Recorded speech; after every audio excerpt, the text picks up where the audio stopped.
Bienvenue pour cette Salut. nouvelle session présentée par Saifeddine, ici présent, qui va vous faire un état des lieux sur la souveraineté au sujet du cloud et des clouds en général.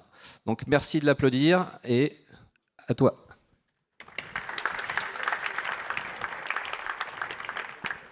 Bonjour à tous, je suis très ravi d'être parmi vous aujourd'hui à Niort. Je me présente rapidement, donc je m'appelle Saifeddine Mansri. Tout le monde m'appelle Saif, ça sera plus simple. Et je suis le CTO Cloud du groupe Sphere. J'y travaille depuis 14 ans et depuis à peu près 9 ans, j'ai la charge des activités infrastructure, DevOps et sécurité. Je suis également formateur Google Cloud, formateur Kubernetes avec la Linux Foundation. Donc je baigne un peu dans l'écosystème depuis quelques années. Alors, juste avant de démarrer, la petite anecdote, avant de partir de chez moi, j'ai dit à ma fille que je vais à New York. Elle m'a dit, papa, tu vas à New York? Non, j'ai dit, je vais à New York, c'est pas la même chose. En tout cas, je suis ravi d'être parmi vous. C'est ma première fois à DevQuest. Pas ma première fois à New York, parce que je suis déjà venu pour d'autres activités plutôt liées à mon métier, chez certains des clients dans le domaine de l'assurance. Donc, aujourd'hui, je suis là pour vous parler de la souveraineté du cloud. C'est un sujet qui me tient à cœur depuis un certain temps, que je pratique aussi au quotidien. Alors, je précise que je ne surfe pas sur l'actualité du début d'année, mais c'est un sujet déjà que j'ai commencé à présenter depuis quelques mois, depuis l'année dernière. Mais je pense que tout ce qui s'est passé d'un point de vue géopolitique a accéléré l'intérêt et en tout cas l'adoption de ce genre de cloud provider. Mais on va faire ensemble un état des lieux pour montrer un peu ce qui existe sur le marché, vous faire quelques démos aussi à la fin sur certaines plateformes et qu'est-ce qui est proposé réellement. Très rapidement, avant d'attaquer la partie technique, donc comme je disais, je travaille chez Sphere, donc c'est une boîte d'expertise technologique. On est présent principalement en France, au Luxembourg et en Belgique. J'aime bien dire, on est très franco-français comme entreprise. Et voilà, donc on est présent dans votre région, principalement à Nantes et à Niort.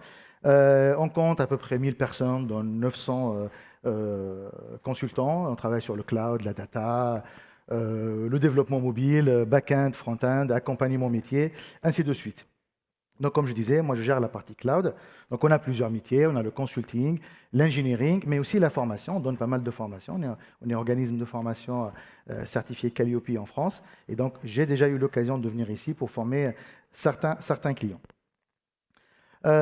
Ce qui me plaît aussi chez Sphere, j'y travaille depuis 14 ans où j'ai connu plusieurs vies, puisque j'ai commencé en tant que développeur Java GWT, pour ceux qui connaissent peut-être un peu la technologie en 2012. Mais après, j'ai pu naviguer et apprendre plein de choses dans le cloud, dont j'ai fait mon métier. Mais ce qui m'a plu vraiment chez Sphere, déjà à l'époque, c'est le côté communautaire, le côté partage. Il y avait déjà cette culture-là. Et donc aujourd'hui, on a un média, peut-être que vous le connaissez ou pas, qui s'appelle Sphere.dev, dans lequel vous allez trouver un certain nombre d'articles et de contenus très intéressants sur différents sujets. On est aussi très impliqué dans les communautés et le partage, donc on est sponsor du DevQuest, mais on l'est aussi pour plein d'autres événements. Et on a régulièrement des speakers qui sont amenés à être sur scène pour partager leurs connaissances. Allez, on va attaquer le cœur du sujet. Donc la présentation, elle est organisée en plusieurs parties. Donc on va commencer par une introduction, un peu poser le cadre, de quoi on parle, expliquer certaines notions, certaines réglementations. Par la suite, on fera un peu d'état des lieux ou un inventaire de ce qui existe aujourd'hui comme typologie d'infrastructures ou d'environnement cloud. On parlera de la qualification Secure Cloud, qui nous concerne, principalement en France. Qu'est-ce que c'est? En quoi ça consiste réellement? Qu'est-ce que ça ne couvre pas? Parce que voilà, on peut faire beaucoup de fantasmes par rapport aux lois et par rapport à la réglementation. Et je finirai par une petite démo, je montrerai quelques environnements auxquels j'ai accès. Si vous avez des questions, gardez-les à la fin. Je pense qu'il y aura 5 minutes pour des questions-réponses. Et ce sera avec plaisir pour y répondre. Allez, donc, c'est une photo que j'ai croisée sur LinkedIn. C'était il y a quelques mois, je pense que c'était au mois de septembre de l'année dernière, avant de faire la première fois cette conférence qui a été à Volcamp, d'ailleurs à Clermont-Ferrand. Et donc, c'était plutôt l'employé du mois. Et moi, je l'ai barré et j'ai mis l'employé de l'année. Mais c'était vraiment un peu prémonitoire. Donc, ce que vous avez à gauche, c'est Octave Klaba. Donc, c'est le fondateur d'OVH Cloud. Je pense que la plupart des gens le connaissent. Et à droite, on a le 45e et le 45e président des États-Unis, qui est Donald Trump. Et donc, c'est clair qu'aujourd'hui, le meilleur ambassadeur pour la souveraineté, pour les clouds de confiance et ce genre d'environnement, c'est le président américain, avec tout ce qui se passe, en tout cas dans le monde, sans entrer trop dans les détails. Donc, en tout cas, je n'ai pas pu m'empêcher d'ouvrir la présentation avec cette photo. Maintenant, plus sérieusement, pourquoi aujourd'hui on parle de souveraineté de cloud? On reviendra après sur ce que c'est que la souveraineté, en tout cas de mon point de vue et de ce que j'ai pu constater. Aujourd'hui, on parle beaucoup de souveraineté parce qu'on a des enjeux géopolitiques, clairement, donc je viens d'en parler, avec quelques tensions, avec quelques risques d'extraterritorialité de la donnée, d'exfiltration de la donnée, d'espionnage, notamment à travers le Cloud Act ou FISA 702. Je vais revenir là-dessus parce que c'est important de comprendre de quoi il s'agit. Et donc, c'est clair que les entreprises aujourd'hui ont fait une sorte un peu de sursaut, de réveil, en quelque sorte, pour dire voilà, bon, peut-être qu'il faut faire attention et protéger une partie du système d'information, notamment les données les plus sensibles par rapport à ce genre de réglementation.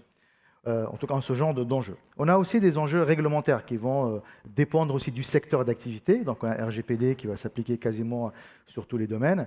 On a aussi du NIS 2 sur tout ce qui est domaine de sécurité. On a aussi du DORA.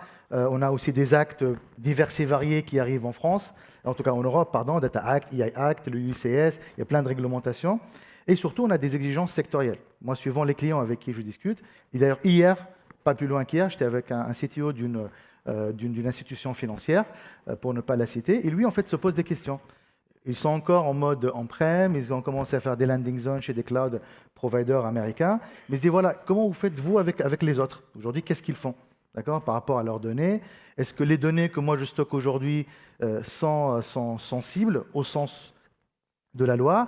Est-ce que je dois tout de suite aller vers des environnements ultra sécurisés, souverains? Est-ce que je peux attendre un peu? Qu'est-ce qui se passe? Je veux comprendre. Qu'est-ce que je dois faire? Et donc, ça va être de la santé, principalement, de la défense, de la finance, les assurances, les banques. Tout ça, c'est des clients aujourd'hui qui s'intéressent beaucoup à ces sujets. Et pourquoi, justement? Parce qu'aujourd'hui, il y a déjà des risques légaux, des risques juridiques et réglementaires, si on ne respecte pas certaines réglementations. Ça peut résulter aussi dans la perte de contrôle de données et de l'infra tout court. Et ce n'est pas des sujets récents. Moi, j'ai déjà vu des clients se faire exfiltrer de la donnée depuis 10 ans, voire 5 ans, voire 6 ans, voire 7 ans, avec plein de mécanismes divers et variés. Et c'est aujourd'hui un vrai frein à l'innovation, parce qu'aujourd'hui, il y a un peu une sorte de trade-off à trouver, de compromis en français, entre je vais innover, donc je vais adopter les dernières technos, les dernières features, les dernières fonctionnalités qui sont souvent et malheureusement portées par les entreprises américaines, et versus je fais attention à mes données, je protège mes environnements et je maintiens mes systèmes en état opérationnel. Parce que ça aussi, ça rentre en jeu. Il n'y a pas que l'aspect R&D et innovation. Donc, j'ai dit que je vais faire un focus sur tout ce qui est réglementation. Je pense que pour les autres, il n'y a pas besoin d'aller plus loin. Et donc, quand on parle des lois extraterritoriales, souvent on parle des lois américaines. Mais il ne faut pas oublier qu'il y a d'autres pays, d'autres régions dans le monde. Typiquement, il y a des puissances comme la Russie ou la Chine ou d'autres, d'ailleurs le Canada ou autres, qui ont aussi certaines lois et certaines réglementations. Aujourd'hui, nous, on fait beaucoup, en tout cas, de focus, on met beaucoup la lumière sur les hyperscalers, parce que en tout cas, c'est un fait aujourd'hui, c'est les 3 les plus gros, c'est les Américains. Mais sachez qu'aujourd'hui, il y a d'autres lois. Typiquement, alors je ne sais pas si c'est vrai ou pas, si on prend la Russie, il y a des rumeurs comme quoi la Russie est en train de sniffer tout Internet aujourd'hui, même les données chiffrées, pour le jour où il y aura les possibilités, notamment avec tout ce qui est informatique quantique, pour aller déchiffrer de la donnée.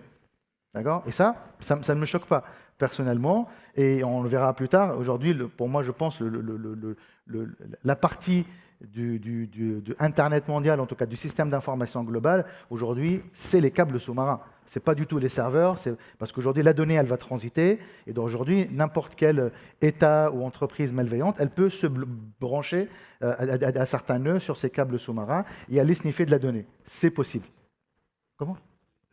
Les satellites aussi, mais bon, voilà, restons un peu sur Terre, mais bon, déjà sur les câbles, déjà il y a 80, je pense qu'il y a au moins plus de 90% des échanges de données qui passent quand même par les câbles. Mais c'est un très bon point. Je vais le rajouter pour la prochaine fois. Et donc, si on fait un focus sur les lois américaines, alors on va commencer par FISA. Donc FISA pour Foreign Intelligence Surveillance Act. Et c'est marrant parce que c'est un executive order, c'est pas une loi, justement FISA, c'est comme un décret en quelque sorte. Et donc FISA a commencé en 1978 comme étant une loi qui était vouée à protéger les citoyens américains. Parce qu'il y a eu un scandale autour des écoutes illégaux qui ont été faits par le gouvernement et certaines agences fédérales aux US. Et donc, c'est une loi à la base qui était pour la protection du citoyen. Sauf que les choses se sont beaucoup accélérées avec les attentats du 11 septembre, avec le Patriot Act, qui est un acronyme d'ailleurs. Et donc tout ce qui est FISA, en tout cas la loi FISA, a été élargie avec des pouvoirs de surveillance qui sont très larges pour lutter contre le terrorisme. Et donc c'est devenu vraiment une loi de surveillance, d'espionnage, qui autorise les agences gouvernementales à aller espionner n'importe quel individu en dehors des US, même s'il n'est pas américain. Donc là, on est vraiment sur la partie espionnage et renseignement. On n'est pas du tout sur de la loi. Donc vous pouvez être en tout cas espionné ou surveillé sans que vous soyez au courant. Donc ça, c'est la première. La deuxième, et celle qui fait beaucoup parler d'elle, c'est le Cloud Act. Alors le Cloud Act, ce n'est pas pour le cloud, qui est l'informatique en nuage, mais pour Clarifying Lawful Overseas Use of Data Act. Et ça, c'est intéressant parce que tout ça, ça démarre aussi d'une affaire qui a opposé le FBI à Microsoft. Donc, en tout cas, le FBI a demandé d'avoir accès à la messagerie sur Office d'un présumé, en tout cas, trafiquant de drogue, qui était à Dublin. Et donc, Microsoft a refusé, en prétextant que ce n'est pas sur le sol américain et que le FBI n'a pas le droit d'avoir accès aux données. Donc, une bataille judiciaire s'engagea à ce moment-là, qui a duré à peu près 5 ans. Et donc, le FBI obtient un gain de cause à travers le Cloud Act. Donc, le Congrès vote en urgence une loi, c'est une loi, le Cloud Act, qui permet sur mandat à n'importe quelle agence gouvernementale américaine d'aller récupérer la donnée du moment qu'elle appartient à une entreprise américaine. C'est ça la condition. Autant sur le FISA, on peut faire de l'espionnage à tout va, c'est vraiment le Far West. Autant sur le Cloud Act, c'est vraiment réglementé et cadré. Et donc, le FBI obtient gain de cause. Et donc, du coup, aujourd'hui, la règle, du moment que la donnée elle est stockée dans un serveur ou dans un data center d'une entreprise américaine, les agences gouvernementales ont le droit de demander, en tout cas, un mandat de perquisition de données. Et donc, ça, c'est très intéressant parce que souvent, c'est accompagné par ce qu'on appelle des gag orders. Les gag orders, c'est-à-dire que les entreprises qui reçoivent ces requêtes-là n'ont pas le droit d'en parler à leurs clients. Vous voyez ce que je veux dire? Et donc là, alors, il y a certains rapports qui sont publiés par les hyperscalers pour dire voilà le nombre de requêtes qu'on a reçues. Souvent, ils vont dire bon, on a répondu à aucune des demandes de façon officielle. Maintenant, le vrai du faux, on ne le sait pas. Autre point très important ici, c'est que souvent, quand on parle d'extraterritorialité, c'est vraiment de la protection. On n'est pas en train de parler d'immunité. Souvent, on parle d'immunité. Il n'y a pas d'immunité. Si demain, un juge américain envoie une requête à un juge français dans le cadre d'une enquête sérieuse et que le juge français autorise en tout cas l'accès à la donnée dans une entreprise qui n'est pas américaine, bah, l'entreprise elle est soumise à la loi. Vous voyez ce que je veux dire? Donc c'est pas juste qu'on peut aller ouvrir la porte, parce que je pense que les gens ce qu'ils croient c'est qu'ils imaginent qu'on va arriver, qu'on va ouvrir la porte, on va récupérer un rack et récupérer de la donnée. Ça ne se passe pas comme ça, donc il y a une certaine procédure qui va être respectée. Mais dans les deux exemples, vous remarquerez que c'est vraiment des incidents ou des faits qui ont fait évoluer la loi ou qui ont fait créer la loi. Donc il y a toujours des précédents par rapport à ce genre d'action. Donc ça, on a posé le cadre, on comprend de quoi on parle. Maintenant, il y a d'autres lois, il y a d'autres executive orders aussi, mais je n'aurai pas le temps de tout clarifier. Mais il y a tout un acheminement sur, en tout cas, la situation qu'on vit aujourd'hui. Allez, donc tout ça nous amène à parler de la souveraineté du cloud. Donc, vous avez compris, la souveraineté du cloud, ce n'est pas tout simplement j'ai un serveur sous le bureau que je contrôle. Ce n'est pas ça. La souveraineté, c'est un certain nombre d'éléments, que ce soit juridique, technique, opérationnel ou sémantique, où on doit avoir la maîtrise de ce qu'on est en train de faire et de comment on est en train d'héberger nos données.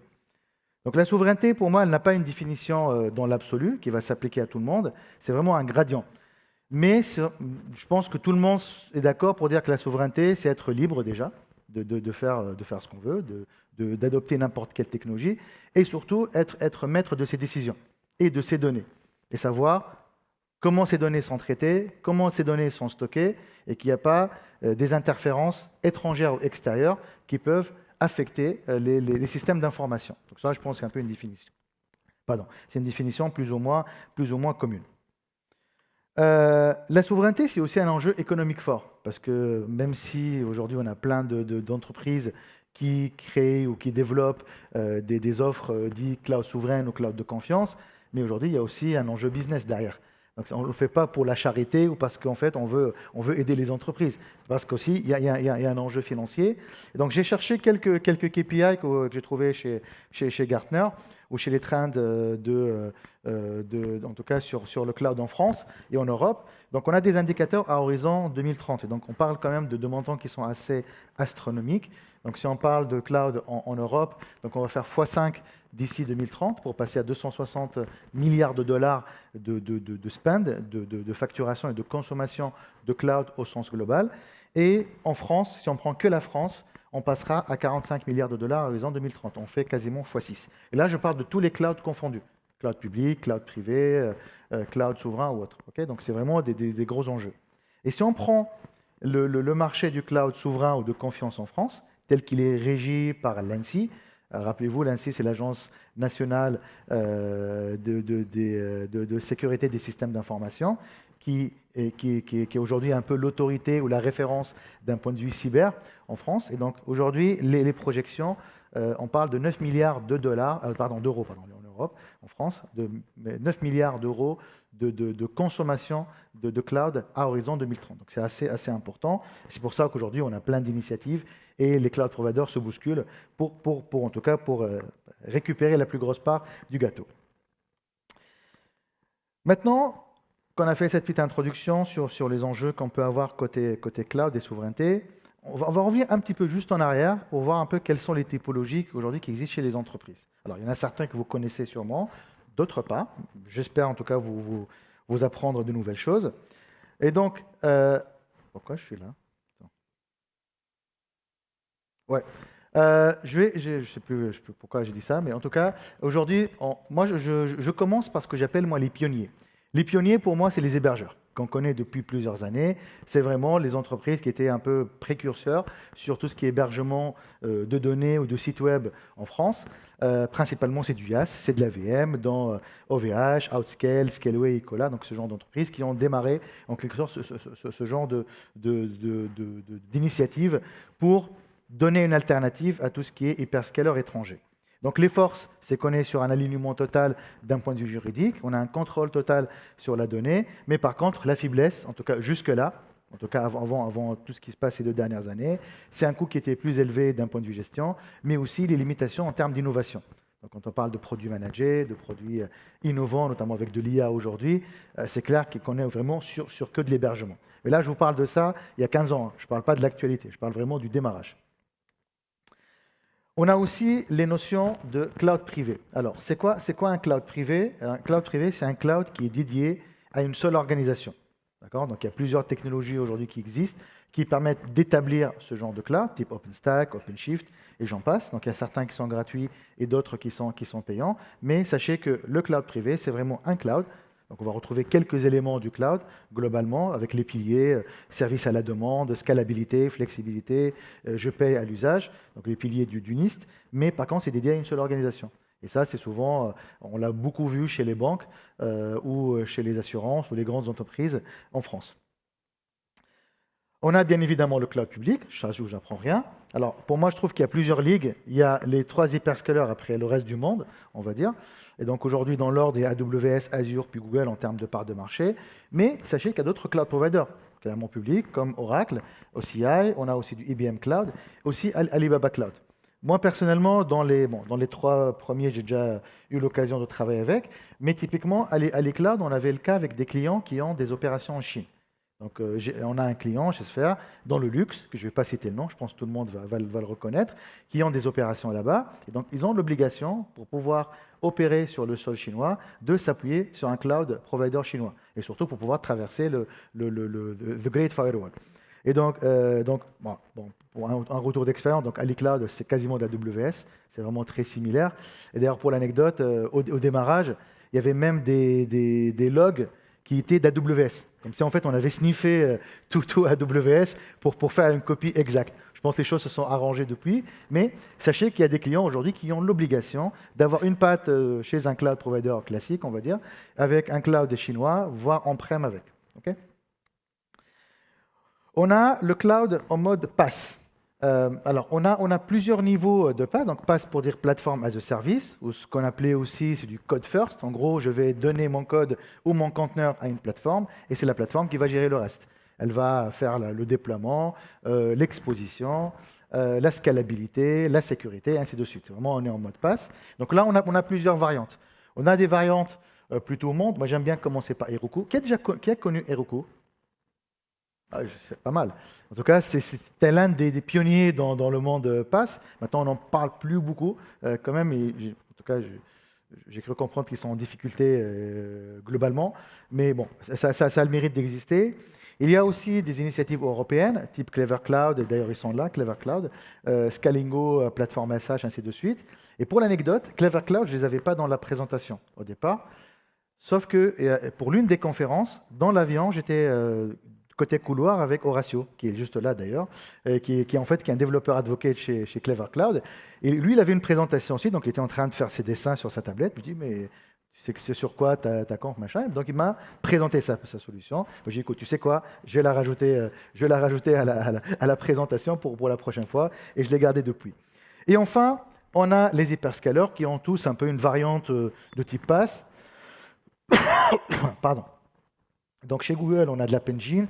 Maintenant, on est plutôt sur du Cloud Run, principalement sur les environnements PaaS ou containers en mode PaaS. On a AWS Beanstalk et on a Azure App Service. Mais ça, on est vraiment sur un mode où je déploie mon code ou mon conteneur et c'est la plateforme qui gère le reste. Après, ce que vous avez ici, typiquement sur Clever Cloud, c'est, je trouve l'intérêt, c'est la possibilité de le déployer chez toi. Donc tu peux aussi le déployer on-prem et avoir un semblant de PaaS qui soit tout à fait privé et sécurisé dans vos propres environnements. On a après quelques combos, donc j'en ai parlé. Donc souvent chez les grands clients, on le voit, ils n'ont pas un seul environnement, ils vont avoir plusieurs pattes. Il y aura une patte on-prem ou dans un cloud privé, plus souvent 2 cloud providers. Souvent, on va trouver va pas trouver un. Typiquement, les retailers qu'on a en France, les types Système U, Galec, Leclerc, Decathlon, Auchan, ils ont souvent Google et Azure, parce qu'ils considèrent qu'AWS c'est un concurrent, donc ils ne vont pas aller chez AWS. D'autres clients qui ne sont pas dans le retail, on va trouver d'autres combinaisons pour différentes raisons. Donc, Azure, c'est souvent pour le lien Microsoft, clairement, hein, parce qu'il y a un fort, on va dire un peu patrimoine et parfois des deals combinés entre Office et Azure. AWS, c'est vraiment pour le IaaS, vraiment ils sont trop forts là-dessus. Google, ça a percé côté data et côté cube.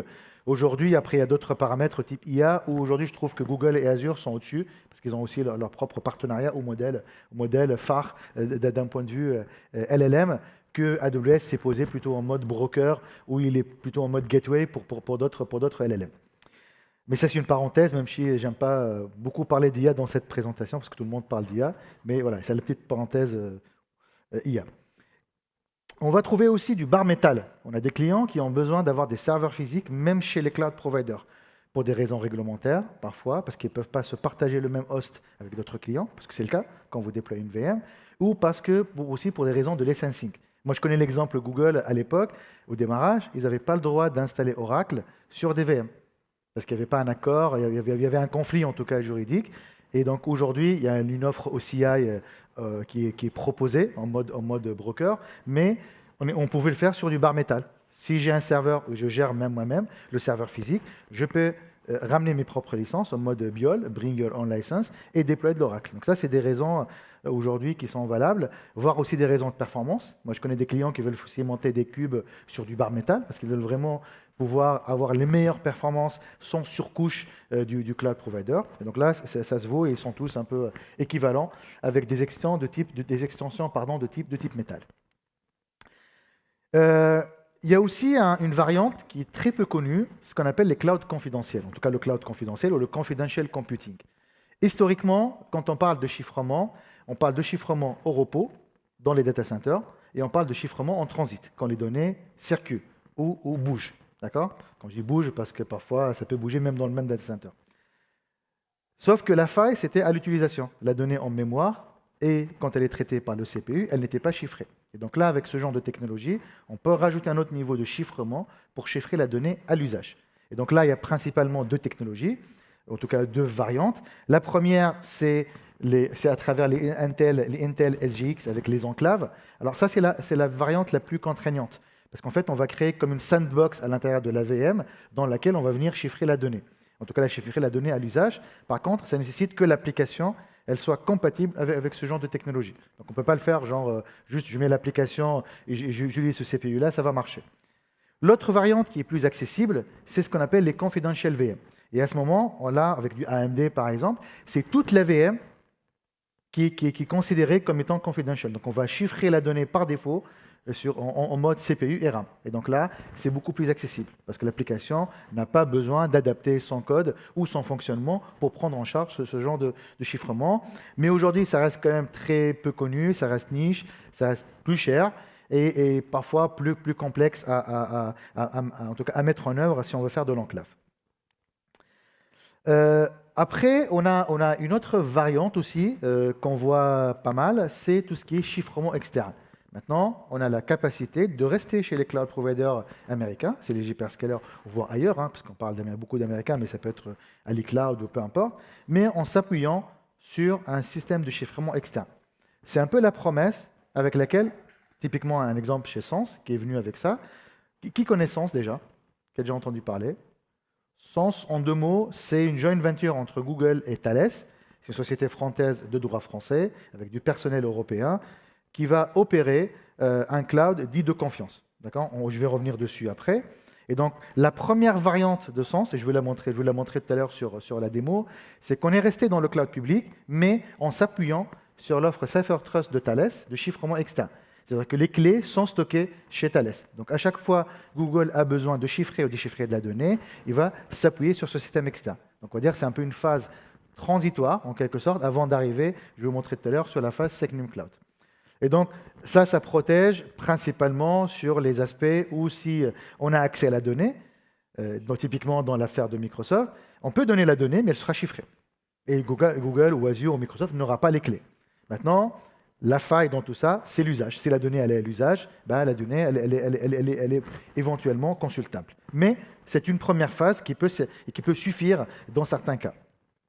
Et donc leur offre, ça a été rebrandé, maintenant ils l'appellent Cryptance. J'ai mis du temps avant de me familiariser avec les noms, notamment avec le 3 qui remplace le E. Ce n'est pas très intuitif.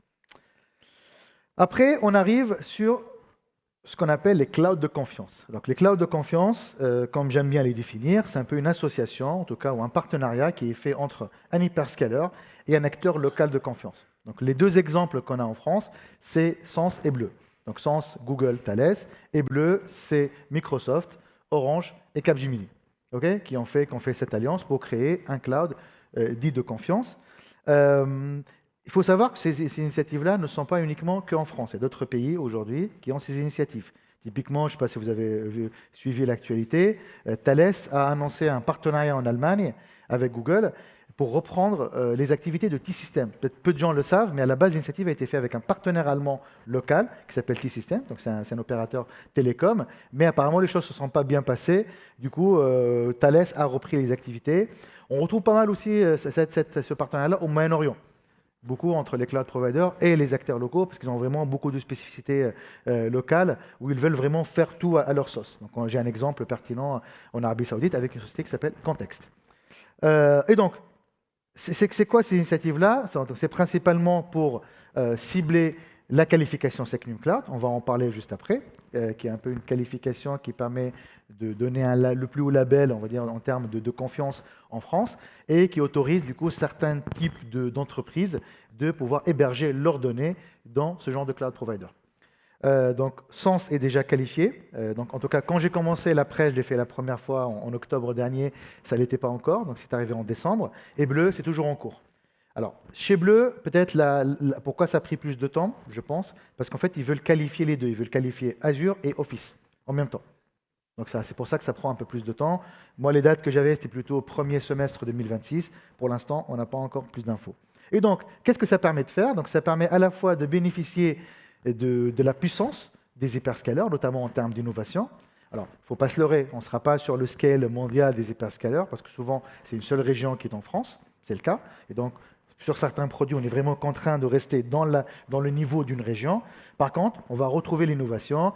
Typiquement, je montrais tout à l'heure, chez Sens, on a du BigQuery, on a du GKE Manager. Ça reste quand même des beaux produits qu'on peut avoir sous bannière Secnum Cloud, avec une gouvernance locale et avec du personnel européen et français en face qui vont l'opérer. Il y a aussi pas mal d'initiatives européennes. Alors, je ne vais pas trop m'attarder, mais il y a plein de choses qui arrivent. Peut-être que je n'ai pas toutes les initiatives à date, mais je voulais bien parler un peu de GaiaX. Qui a entendu parler de GaiaX? Quelques-uns. Alors, c'est une initiative européenne qui date de, je pense, 5-6 ans à peu près. Bon, aujourd'hui, personne n'en parle, clairement, hein, c'est fini.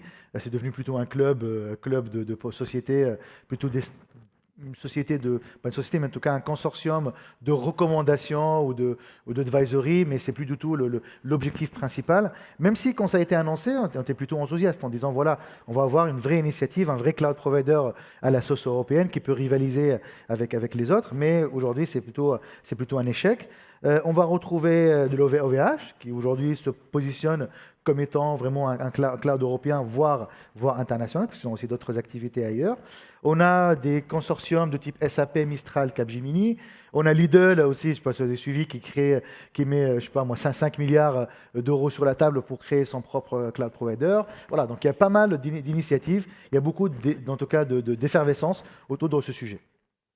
Mais à date, on n'a pas de solution unifiée. On dit voilà, on a notre leader européen sur les aspects cloud. Peut-être que ça viendra un jour. Il y a une dernière variante, avant de passer sur la partie Secnum Cloud, c'est ce qu'on appelle le Cloud Air Gap. Donc, le Cloud Air Gap, c'est vraiment en mode étanchéité totale, avec aucune connexion vers l'externe. Et on va retrouver quelques exemples. Donc, moi, j'ai parlé de Clever Cloud plus tôt dans la présentation. Donc là, on est en mode software, donc gros, c'est une stack logicielle que je vais déployer en mode isolé. Mais aussi, il y a d'autres initiatives en mode hardware et software. Je pense qu'il y a très peu de gens qui connaissent ce produit qui s'appelle Google Distributed Cloud. Et donc, une première utilisation, aujourd'hui, elle est en Luxembourg. Ils ont opté pour cette technologie où Google va leur fournir les armoires, les serveurs, plus le soft, qui va être opéré en propre chez l'État du Luxembourg. Donc, avec quelques alliances avec Proximus et LuxConnect, qui sont des opérateurs télécoms et de fibres dans la région Benelux. Donc, ça a le mérite d'exister. Moi, j'ai des collègues au Luxembourg qui travaillent, clairement qui travaillent sur le sujet. Ce n'est pas évident, notamment parce que la stack technique, elle est basée sur, peut-être certains le connaissent, Anthos, qui était une sorte un peu d'initiative pour pouvoir faire du Kubernetes un peu partout, en quelque sorte. Et donc là, dans ce genre de technologie, tout est cube. Même pour créer une VM, on va utiliser du Kubernetes pour aller provisionner de la VM.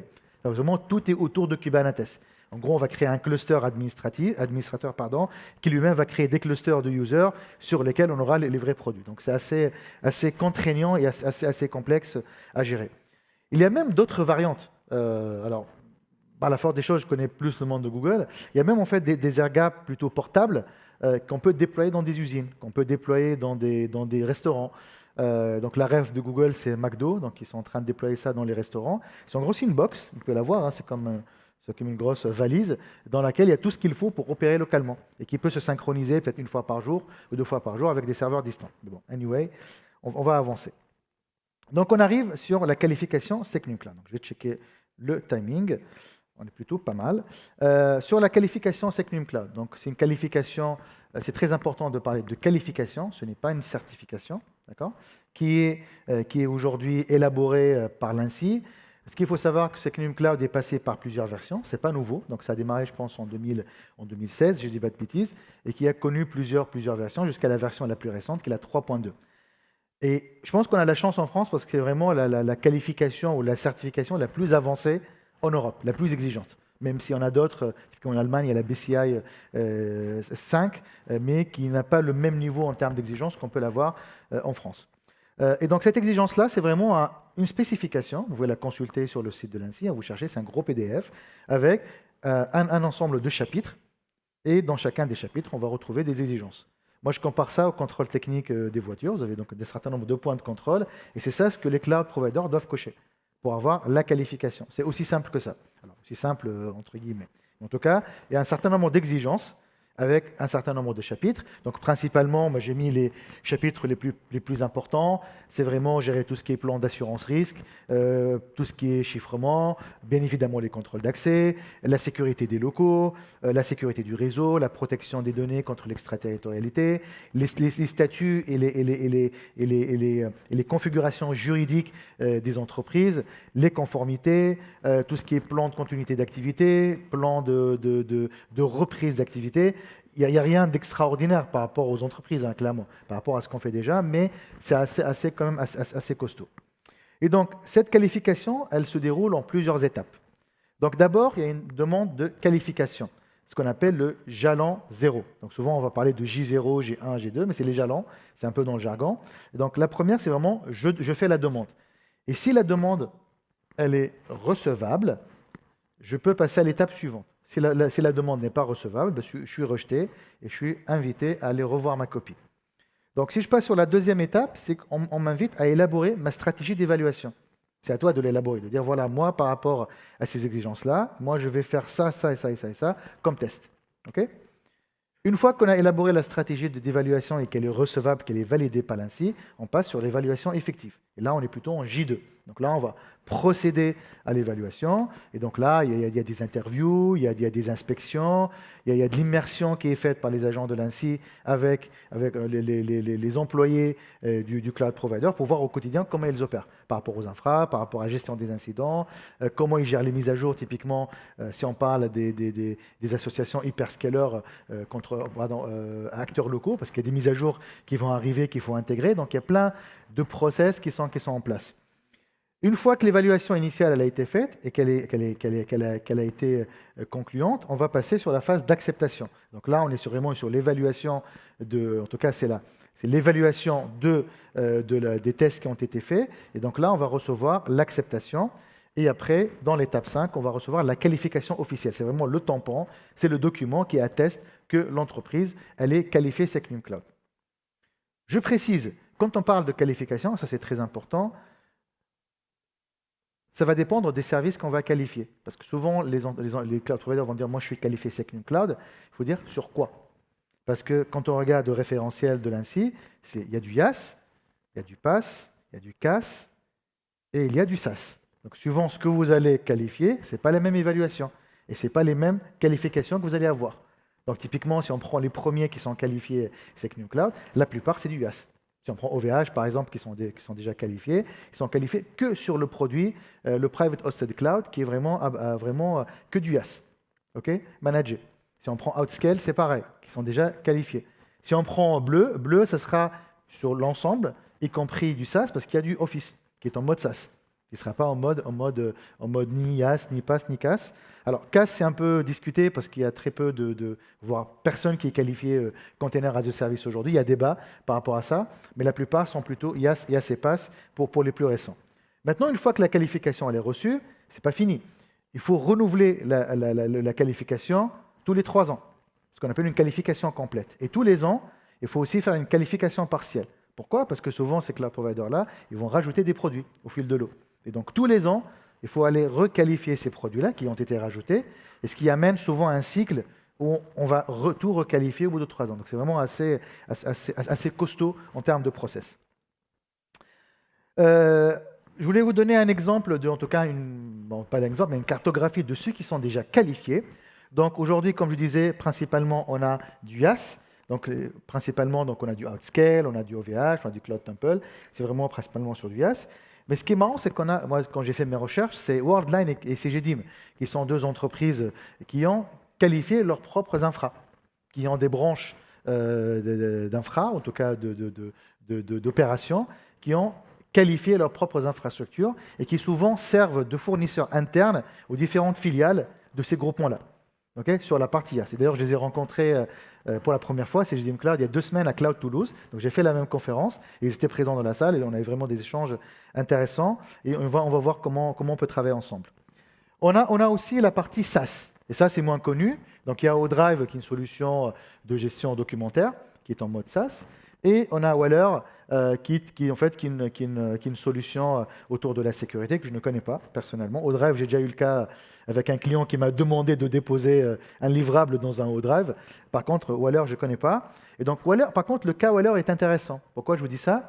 Parce que Waller, c'est la première qualification Secnum Cloud par composition.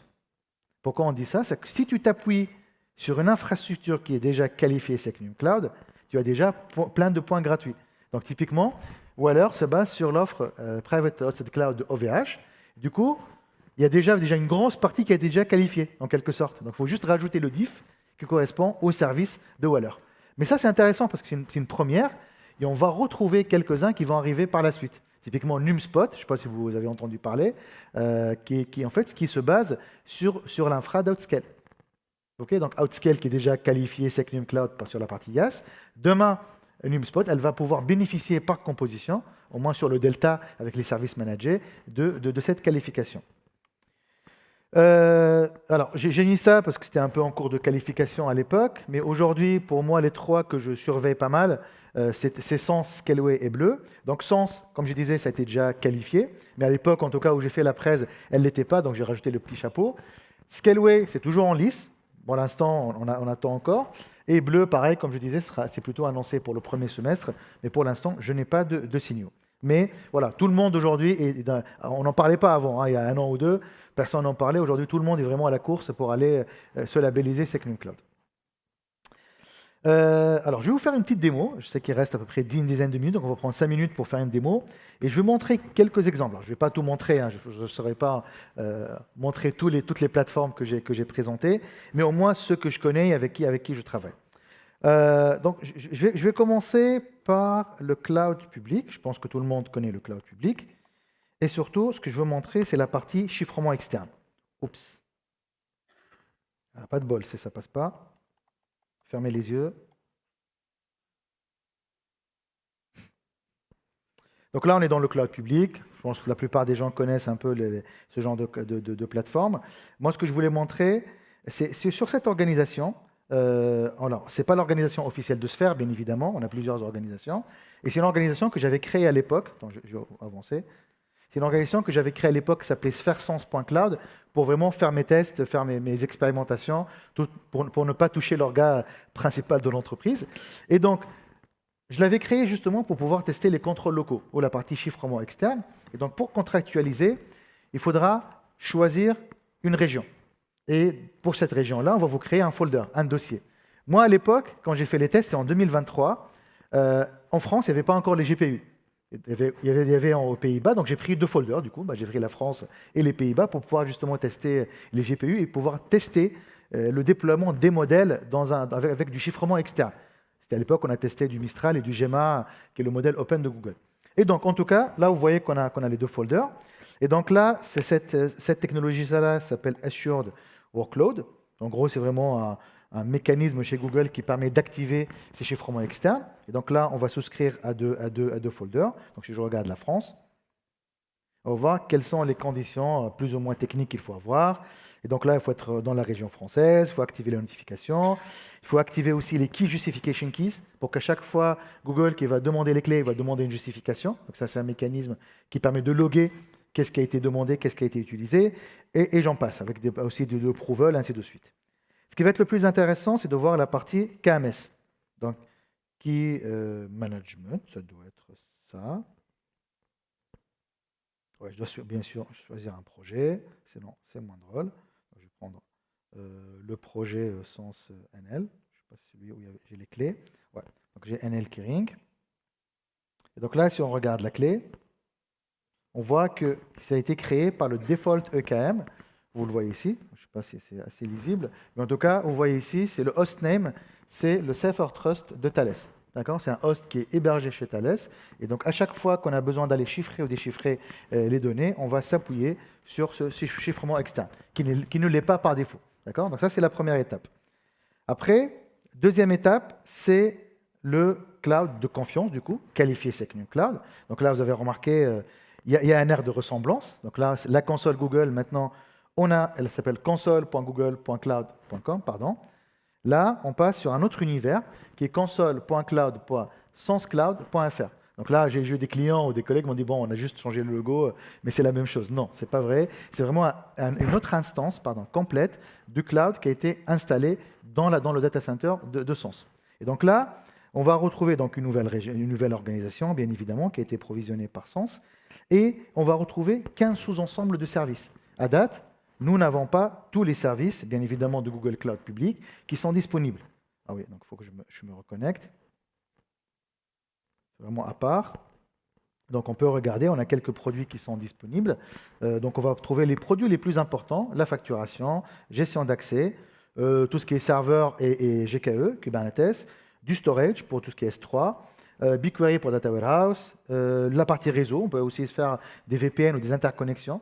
Donc si on veut connecter notre environnement cloud public ou on-prem avec Sens, et base de données, sécurité, un registry pour les conteneurs.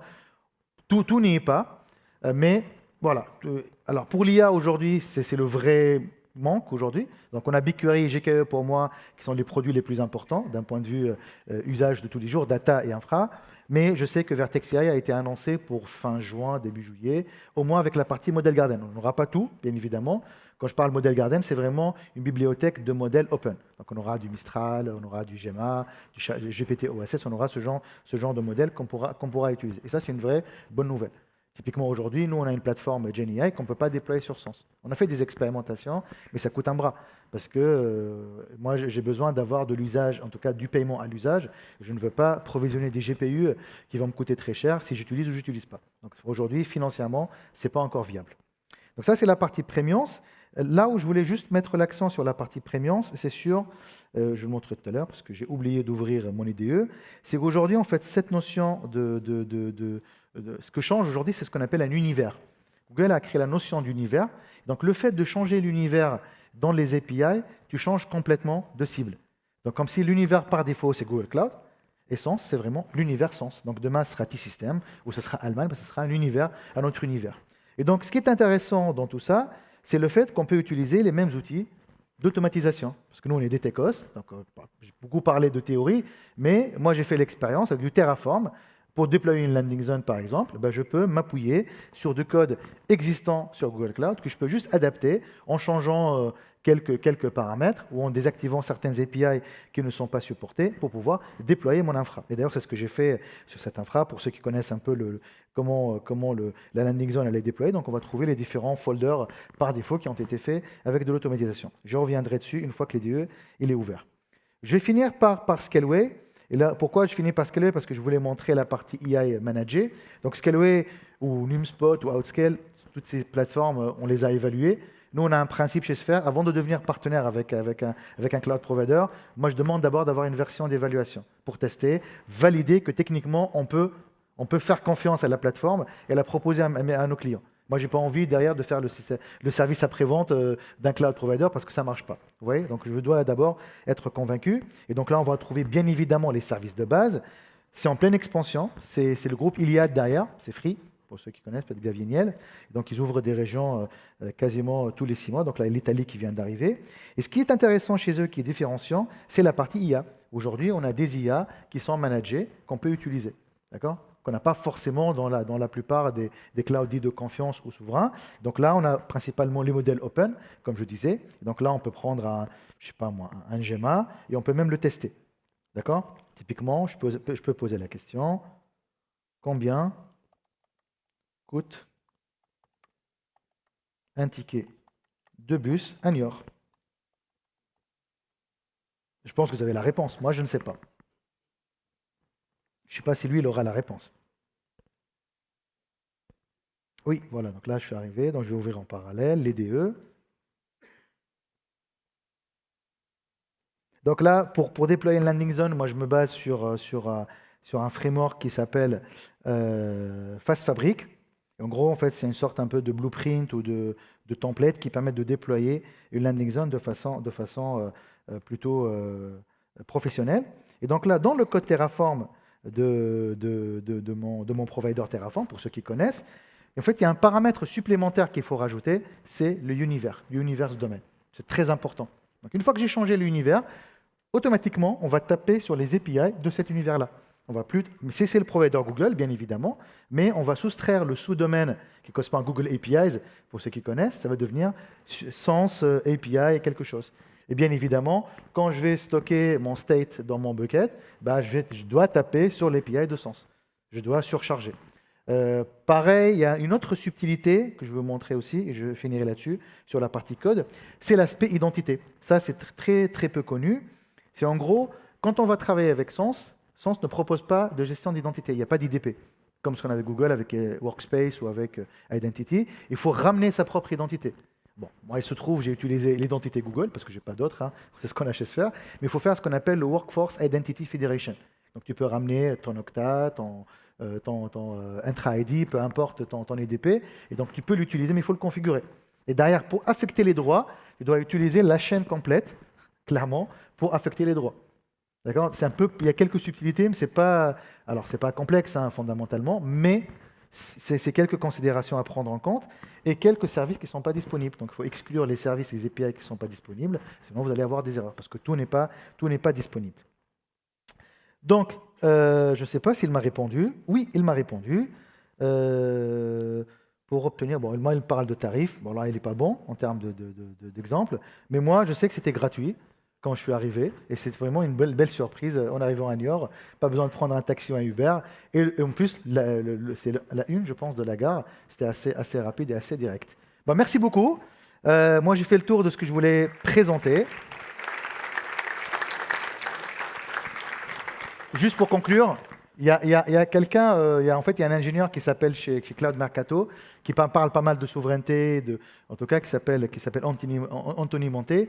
En fait, et j'aime bien ce qu'il dit, c'est dire voilà, est-ce que c'est une hype, est-ce que c'est une tendance quand on parle de cloud souverain, de cloud de confiance? Si demain il y a un changement de gouvernance aux États-Unis, ou en tout cas un changement des équilibres, où il y a plus de paix qui arrive dans le monde, est-ce que ça sera une histoire ancienne et on passera à autre chose, comme ce qui a été sur plein de technologies? On verra, le monde nous le montrera, mais c'est sûr qu'aujourd'hui il y a un engouement fort, clairement, dans les entreprises en France, au moins sur une partie de leur système d'information, sur ce genre de cloud provider. Merci beaucoup. Vous avez mon LinkedIn, si vous voulez m'envoyer une petite demande de connexion, je serai ravi de l'accepter. Merci beaucoup, Saïf. Des questions, c'est ça ? Il est midi, on peut prendre une question, si vous voulez. Bon, j'en ai une pour toi, si tu veux. Tu as parlé de Microsoft, tu as parlé de Google. Qu'en est-il d'AWS en Europe? C'est une très bonne question et j'ai oublié de le dire, parce que souvent, quand je parle des hyperscalers, je dis qu'on a deux stratégies différentes. Il y a Azure et Google Cloud qui ont opté pour la solution cloud de confiance, d'accord, en s'associant à des acteurs locaux. AWS a fait cavalier seul. Et donc, ils viennent d'annoncer il n'y a pas très longtemps le AWS Sovereign Cloud, qui est une région souveraine en Allemagne. Maintenant, je ne vous cache pas, j'ai eu la discussion avec les gens je parle beaucoup de sens, avec les gens d'AWS au summit qui a eu lieu, je pense, en mars ou avril. En tout cas, il n'y a pas très longtemps, il y a 2-3 mois. Et c'est clair qu'aujourd'hui, ça reste une filiale d'AWS. Donc, elle est soumise au Cloud Act. Je suis désolé pour ça.